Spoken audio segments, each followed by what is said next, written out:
Herru Hendri mætið inn í Kaplakrika, tapið með 13, full ljótt. Já, bara vorum alls ekki góðir í dag og samanskapið F-fangandi frábærir. En við vorum bara, elta allan leikinn og spiluðum ekki vel í kvöld.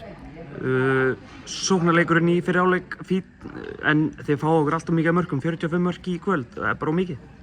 Já, það gefur auðvitað að 45 mörk er náttúrulega virkilega vont, en ég minna í samt í fyrri hálfleik, sóknin fín til að spila okkur í ágætis færi, en við erum að fara með svakalega mikið færum, við erum að brenna mikið og það tók svolítið á sálina og við einhvern veginn náum ekki alveg að glugga á. Þeir fundu línuna mjög vel í byrjun og svo þegar við förum að þétta okkur þá bara skuttu þeir heldur grimmt yfir okkur og við einhvern veginn fundum það ekki takt í vörn og markvörslu sem var vont og bara eins og segja, þetta var eltingaleikur.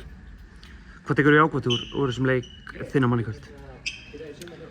Það er ekki mikið, við erum bara, eins og segja, ógeðslega svekktir því að við ætlum okkur að halda áfram bara okkar hlutum en ég get bara ekki bent á mikið. Vissulega á köflum erum við að spila okkur í fín færi og ágætis flæði í sókninni en bara ég er svo pirraður yfir varnarleiknum að það er erfitt að horfa á það núna.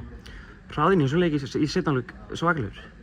Já, en ég ætla líka að hrósa F-fangunum. Mér finnst F-fangarnir bara frábærir. Þeir eru náttúrulega með nokkra af efnilegustu strákunum í þessari deild og við erum bara í basli með þá í dag og þeir voru bara frábærir.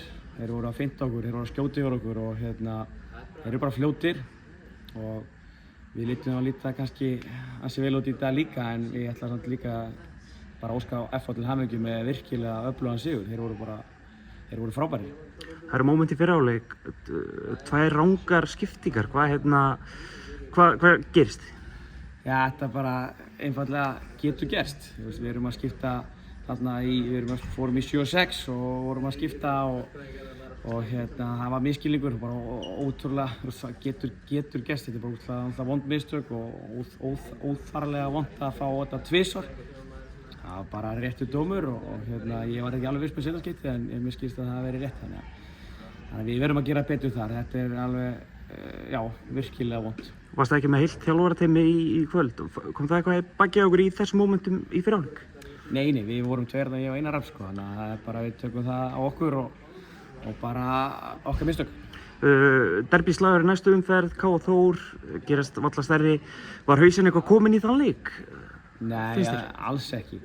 Auðvitað erum við búin að vera vara við það að fólk er spennt fyrir þessu í bænum og svoleiðis, en við erum bara íþróttagaurar að keppa þennan leik í þessari viku og það er ennþá meira en vika í leikinn við Þór þannig að nei, við vorum alls ekki þar en bara þetta getur gerst, við getum alveg átt off dag og síðast alveg off vorum við á móti afturöldingu í haust og við þurfum bara að tækla það vel og við vinnum sér lið og töpum sér lið og það er bara, við þurfum bara að halda áfram.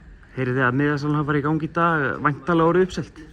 Já, ég á von á því. Það er alltaf miðað við svona áhugan og spenningin. Það er búið að spyrja mikið um þennan leik og svoleiðis en þetta verður alltaf bara hörku gaman og bara veisla. Þannig að býst við alvöru látum og vonandi alvöru leikinn á vellinum næsta fimmtudag? Já, bara engin spurning. Þetta verður bara loksins, bara derbyslagur og bara það verður gaman. Takk hérlega.